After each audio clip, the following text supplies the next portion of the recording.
Subscribe to our channel and hit the bell icon so that you know when live we go. Dear students, Rao's IAS Prelims Test Series 2021 is a complete testing and revision course for the upcoming prelims examination. The program will help you prepare for UPSC prelims through a step-up approach. It is a meticulously designed study plan to organize your preparation and keep you on track towards covering the prelims GS and CSAT syllabus extensively from NCERT to the advanced level. The goal of our Prelims Test Series 2021 program is to exhaustively cover all standard sources of study material, including NCERT, with a study plan to test you at par with UPSC level of questions, thereby improving your chances of clearing the prelims examination. To give multiple revision of the entire syllabus from the perspective of civil service prelims pattern.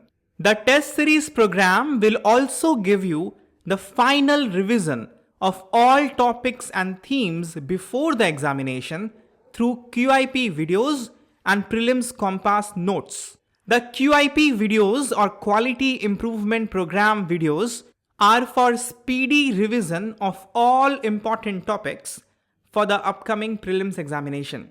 QIP videos are kind of crash course for the prelims examination.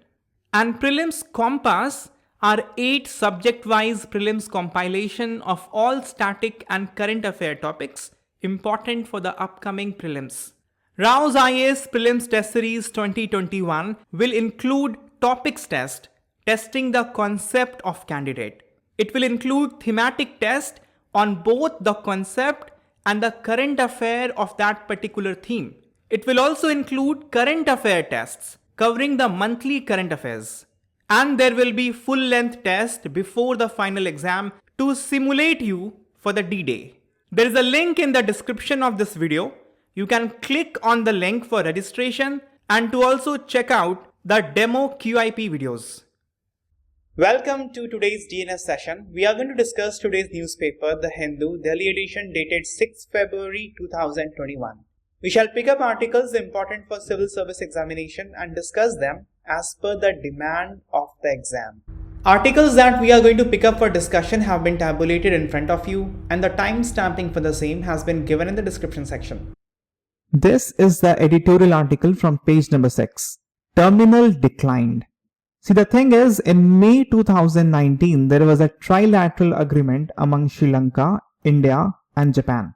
The agreement was concerning joint development and operation of East Container Terminal in the Colombo Port Complex by India and Japan.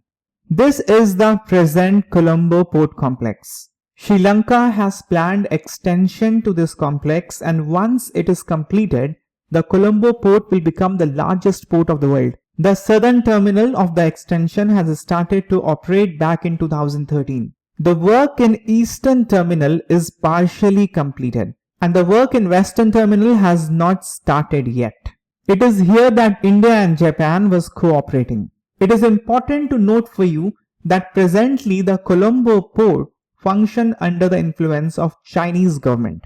The operation here is largely managed by China. According to the May 2019 agreement, India and China was to jointly hold 49% stake in the East Container Terminal. But the opposition then, which is in power now, opposed this agreement. The agreement was done in May 2019, and in November same year, there was political turnaround in Sri Lanka and Rajapakshas came back to power. The elder brother Mahendra Rajapaksa became the Prime Minister and the younger one Gotabaya Rajapaksa became the President.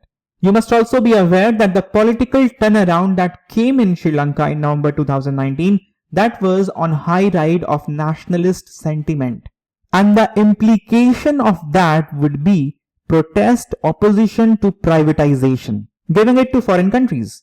So this 49% stake jointly of India and Japan was opposed.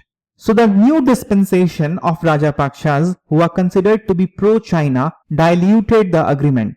They now wanted the financial help investment to develop the terminal, but the operation right would be there with Sri Lanka's port authority.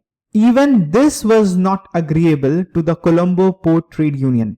Then the government formed a 5-member committee to look into the concern of the trade unions. And now, 2 days back, the Rajapaksa government has decided to pull out altogether of the tripartite agreement. But you must know that Sri Lanka presently is undergoing financial hardship. So much so that in 2017, Sri Lanka gave the right to operate Hambantota port to China for 99 years. So cancellation of this tripartite agreement where India and Japan are involved and both the countries invest heavily in Sri Lanka, it will not be easy for Rajapaksa. So to make up for that, the new offer of Sri Lankan government is to develop the Western Terminal, the work of which has not started yet. The cabinet of Sri Lanka in fact has cleared the proposal of giving right to India and Japan jointly to develop the Western Terminal. They're asking India and Japan to shift from Eastern Terminal to Western Terminal. But the problem is, the opposition that was there of trade union for Eastern Terminal, why will that not be for Western Terminal? Assurance has been given by top officials of Sri Lanka, even by the Prime Minister himself, that there will be no further problem to India and Japan for development of Western Terminal. But they want this switch from Eastern Terminal to Western Terminal. We will pause at this thought for a while, discuss something else and come back to it in a moment. See, development of East Container Terminal by India and Japan together is important to India. First of all, the port that will be developed here will have a strategic importance because it is adjacent to the Chinese-run Colombo International Container Terminal. The present Colombo Port Complex in this area is being run by China, and East Container Terminal is very nearby. Just like we developed Chabahar Port that was very near to Gwadar Port that was developed by China in Pakistan. A similar kind of counter effect we would have developed if Eastern Terminal was given to us.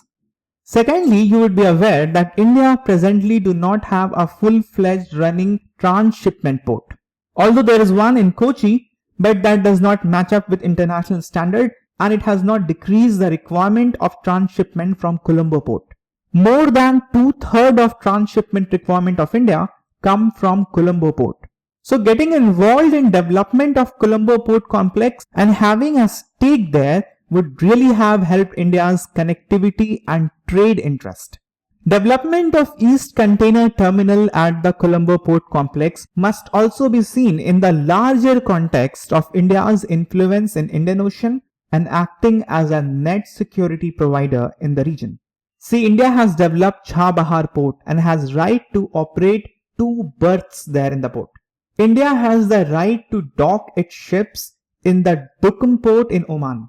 A similar right is there in the Agalega port in Mauritius. India was involved in the development of East Container Terminal in the Colombo port in Sri Lanka, as we have been talking about. India has also recently got involved in the development of port of Sabang in the strategic location in northern Indonesia. India has developed Sittwe port in Myanmar.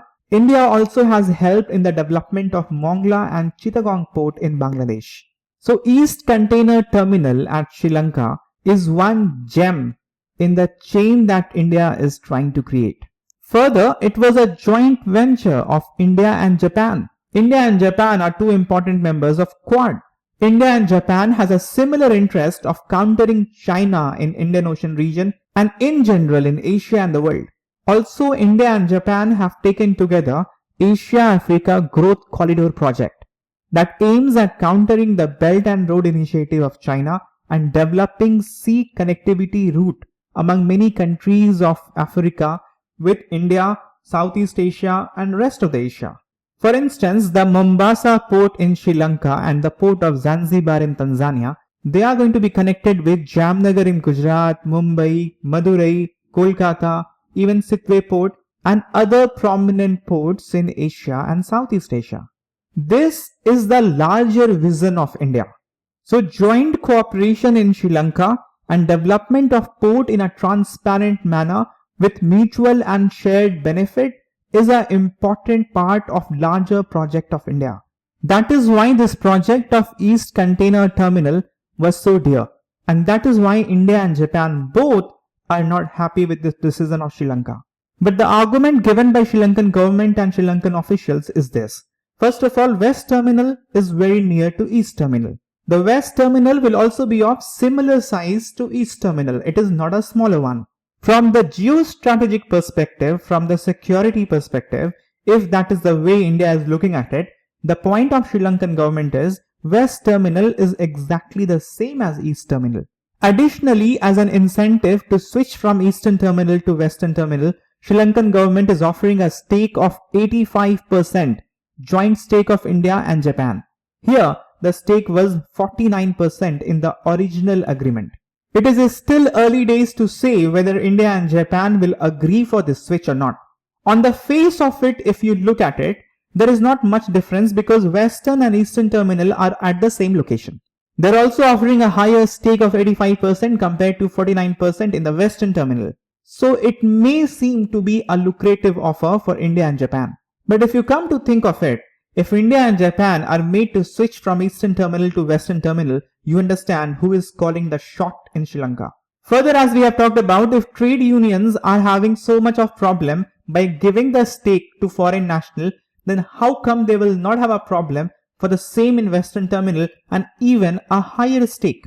And what if the right of operation of Eastern Terminal is given to China? Then the original goal of countering China, which is operating the main Colombo harbor, will be defeated because India and Japan itself will get countered by China if China wins the operation right of Eastern Terminal few years down the line. India and Japan both are two countries which invest heavily in Sri Lanka. They are both supportive financially, technologically and otherwise to the nation. India has done the dredging and restoration work at Kankestan-Thurai port. India has given lots of line of credit to Sri Lanka. India has delivered massive housing project, building more than 50,000 houses in northern and eastern states of Sri Lanka. India has made many schools, many cultural centers. India has done a lot of water supply projects. India also has currency swap agreement with Sri Lanka, meaning they can pay back in their own currency even for low interest loans which are called as line of credit. So it is in the interest of Sri Lanka to resolve the issue in a manner that will not hurt the interest of India and Japan. The project that India and Japan are undertaking in Sri Lanka is a win-win for all. It is done in a transparent manner in a way that benefit reaches to all parties, unlike that of China, which is mostly involved in debt diplomacy. And that is why perhaps Sri Lankan government has given the offer of increasing the stake in the Western Terminal to 85%. So far it's not clear whether India and Japan will take it, but you'll have to wait and see what decision is taken, and you have to know the strategic importance of the decision that the two nations will make. RBI's Monetary Policy Committee concluded its meeting on Friday, and in that context there are two news on page number 14. RBI reiterates growth supportive stance, and the other news is related with retail investors now will be able to buy government securities directly from the RBI.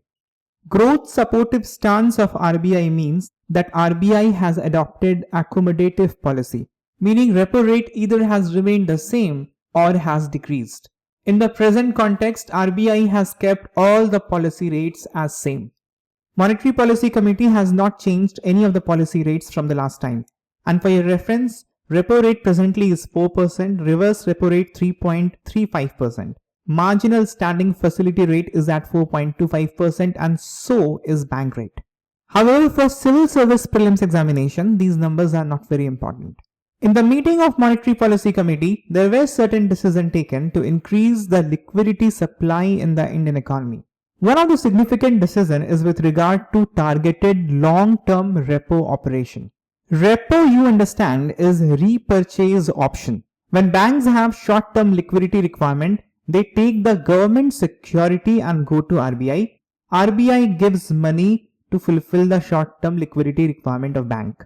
But this is on the condition that banks will be allowed to repurchase the government security they have given to the RBI. And that is why it's a repo operation. It is done on an overnight basis, so next day the bank will repurchase the government security back by giving the money it took from RBI, and of course the interest that will be decided by repo rate. Repo operations essentially are overnight operations. But RBI has introduced a concept of term repo. Term repos are of 1 to 3 years. And RBI has set aside rupees 1 lakh crore for term repo operation. Under targeted long-term repo operation, bank can get money around the repo rate, but that is done on an auction basis. The banks who need the money for a long term, for 1 to 3 years, they'll go to the RBI and RBI will do auction, meaning the bank who will be ready to give the highest interest rate, money will be given to that bank. Since a competitive bidding process is followed, so interest rate under long-term repo rate will obviously be higher than normal repo rates. On that higher repo rate, money is given to banks, but there is a condition. That is why it is called as targeted long-term repo operation. The condition is money took by bank from RBI must be given to certain specified sectors as loans. There's a list of 16 stressed sectors that RBI came up with, and money can go to those 16 stressed sectors. And this list can keep on changing as per the RBI advisory. RBI made use of this instrument, targeted long-term repo operation, during COVID-19 in March-April last year. Alternatively, RBI could have just reduced repo rate, but that will have uniform effect across the economy, and that will not be targeted. Through targeted long-term repo operation, RBI can ensure that institutional mechanism is developed to make long-term credit available to specific sector at cheaper rate, so as to promote overall growth and development of economy. This is not a new instrument, as we have talked about that RBI made use of it in March-April last year. What is new and was decided yesterday that apart from bank, NBFCs will also be included in this scheme. The rationale is, you understand that during time of COVID-19, the bond market, equity market, the forex market, money was gone from them. NBFCs was finding difficult to raise money from the capital bond market, and they are still facing financial difficulty. So NBFCs are also included now under targeted long-term repo operation. Monetary Policy Committee of RBI has taken another decision with regard to marginal standing facility. See, we have just talked about repo operation. In repo operation, bank have to use government security. And you know that government securities, apart from cash and gold, they are kept as SLR. SLR has to be certain percentage of total asset of bank. Government securities can actually be outside SLR as well. When banks go for repo operation, they use government securities which are outside SLR. But all the banks may not have so much of government security that certain government security will lie outside SLR. Certain banks have only so much that the SLR condition is met.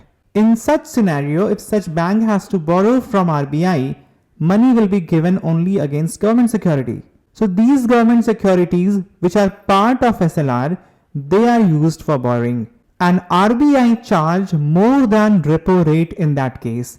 And that is called as marginal standing facility rate, which is generally 1% more than repo rate, generally. But there will be limitations on bank on borrowing through MSF route. Only 2% of net demand and time liability can be borrowed through MSF route. In March 2020, it was increased to 3%. And this facility was initially made available till June 30, 2020. Later, it was extended till March 31st, 2021. And in the Monetary Policy Committee meeting that concluded yesterday, decision has been taken that this facility will be further extended till September 30, 2021. And that is the news. A third very important decision taken by Monetary Policy Committee is with regard to retail investors being able to access financial market.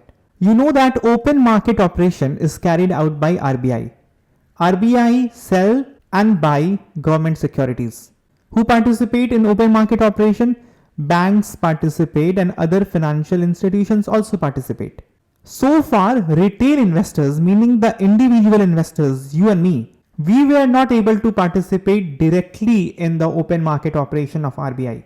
Later, to accommodate retail investors as well, RBI allowed stock markets to act as an aggregator, collect all the demands for government security from retail investors, and then do a collective buying from RBI. Just like in stock markets, you cannot buy shares equity directly. You have to go through a broker. And in open market operation, stock market itself was acting as a broker. Now through the eKuber, which is the online platform of RBI, one can open an account called as Retail Direct and directly participate both in primary and secondary security market. Primary market is the one in which RBI is involved. Once banks and these financial institutions, they buy government security, they can further sell it, and that is secondary market. Although RBI started to take reform measures and accommodate retail investors in open market operation, but this step is seen as an urgent measure. You see, the fiscal deficit target for this financial year is 6.8%. The planned government borrowing is 12.8 lakh crore. So increased participation of retail investors in both primary and secondary market will enable government borrowing of this huge, humongous amount. There is one concern. If retail investment increases in government security, then deposits in bank may decrease. Because many a time the government security will provide higher interest rate than fixed deposit in banks. However, Monetary Policy Committee of RBI is of the opinion that deposits in bank will not decrease. Whether that will be the case or not, we'll have to wait and see. There's a news on page number 10. Registered unrecognized parties double in last 10 years. The problem is not only with doubling in number, but the problem, according to the Association for Democratic Reform report, Association for Democratic Reform ADR is an NGO that works in the field of political and electoral reform. According to its report, only around 3.4% of total registered unrecognized political party put the contribution report, the detail of their funding, donation, in public domain. In short, only around 3.4% of total registered unrecognized political party put political donation information in public domain. Registered party is one which is registered with Election Commission. Registered unrecognized political party are those who are registered with Election Commission, but maybe they are newly registered, or they have not secured enough percentage of votes in assembly election to be declared as a state party, or those registered parties who have never contested any election. The reason for doubling of their number in last 10 years is the political economy. You must know that political parties are completely exempted from paying income tax if they fulfill two conditions. One, they file income tax return, and two, if they submit details of donations which are above rupees 20,000 to the Election Commission of India. But there are unrecognized political parties who say that they have not received any donation more than rupees 20,000. And such political party continue to enjoy income tax exemption, apart from not requiring to give details of donations. This is a huge legal problem and a huge problem for our democracy, because through such political parties, black money can be laundered. This is more of a concern in the context of some recent measures taken by Government of India. For example, you would be aware that in March 2018, FCRA Act was amended to allow foreign companies to fund political parties in India. So now money can come even from abroad.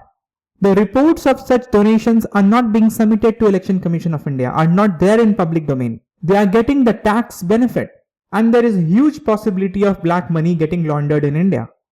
According to previous reports of ADR, 69% of income of political parties are from unknown sources. This must be seen in the context that no political party has complied with RTI Act on voluntary basis.